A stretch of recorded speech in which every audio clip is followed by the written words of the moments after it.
वहीं राज्यसभा चुनाव के लिए नामांकन पत्र दाखिल करने की प्रक्रिया आज से शुरू हो गई है। विधानसभा उपाध्यक्ष डॉक्टर कृष्णलाल मिड्ढा ने बताया कि 3 दिसंबर से 10 दिसंबर तक नामांकन पत्र दाखिल हो सकेंगे। 20 दिसंबर को चुनाव होंगे। उन्होंने ये भी जानकारी दी कि 90 विधानसभा के हाउस में बीजेपी के 48 विधायक हैं और 3 निर्दलीय विधायकों का बीजेपी को समर्थन है। इसके अलावा कांग्रेस के 37 और इंडियन नेशनल लोकदल के 2 विधायक हैं।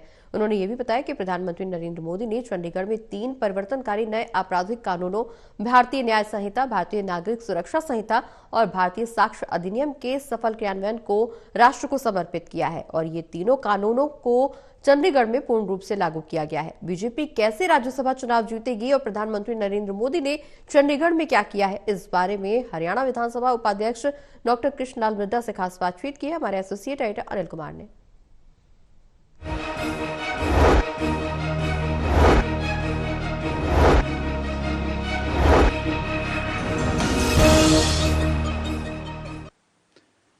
राज्यसभा चुनाव के लिए विधानसभा की क्या तैयारियां हैं, इस मेरे साथ हैं विधानसभा के उपाध्यक्ष डॉक्टर कृष्णलाल मिड्ढा। इनसे जानते हैं कि राज्यसभा चुनाव को लेकर क्या तैयारियां हैं।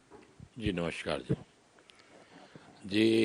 राज्यसभा को लेकर 4 राज्यों में 6 राज्यसभा की सीटें खाली हैं। नोटिफिकेशन जो 30 दिसंबर को और नामांकन की शुरुआत 3 दिसंबर को है और नामांकन की अंतिम तिथि 10 दिसंबर की है और वहीं पर ही नामांकन की जांच वगैरह जो कि 11 से 13 तारीख तक वापसी है और इसके बाद में वोटिंग जो होगी 20 दिसंबर को होगी।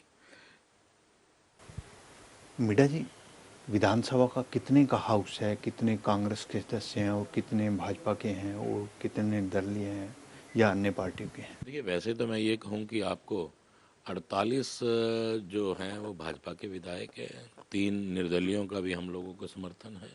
इसी प्रकार से कांग्रेस के पास 37 हैं और आईएनएलडी के पास 2 विधायक हैं।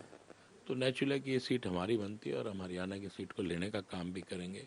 इसी प्रकार जो मैंने आपसे जिक्र किया कि 6 सीटों पर चुनाव है। आंध्र प्रदेश में 3 है, उड़ीसा में 1 है और वेस्ट बंगाल में भी 1 और हरियाणा में भी 1 सीट है। मिड्ढा साहब, क्या अभी तक पार्टी ने कोई उम्मीदवार का नाम तय किया है? नहीं, अभी तक पार्टी ने किसी भी कैंडिडेट का नाम घोषित नहीं किया, लेकिन ये आला कमान का फैसला जो भी होगा वो सबको मंजूर होगा। मिड्ढा साहब, प्रधानमंत्री और गृह मंत्री आज चंडीगढ़ आए हुए हैं, उनका क्या कार्यक्रम है? देखिए, आज हमारे देश के प्रधानमंत्री और गृह मंत्री जी जो आज चंडीगढ़ आए हैं, एक सौगात जो उन्होंने कही थी इस देश के लिए, उन्होंने उसे अमली जामा भी पहनाने का काम किया। क्योंकि ये कह सकता हूँ कि जो आपराधिक कानूनों के बारे में भारतीय न्याय संहिता और भारतीय नागरिक सुरक्षा संहिता और भारतीय सक्षम अधिनियम के जो कानून बनाए गए थे वो चंडीगढ़ में पूर्ण रूप से लागू हुए हैं, क्रियान्वित हुए हैं।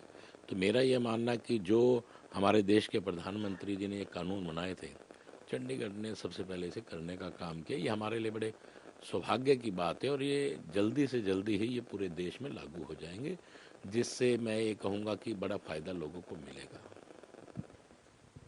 ये थे मेरे साथ हरियाणा विधानसभा के उपाध्यक्ष डॉक्टर कृष्णलाल मिड्ढा। इन्होंने बताया कि राज्यसभा चुनाव के लिए क्या तैयारियां हैं।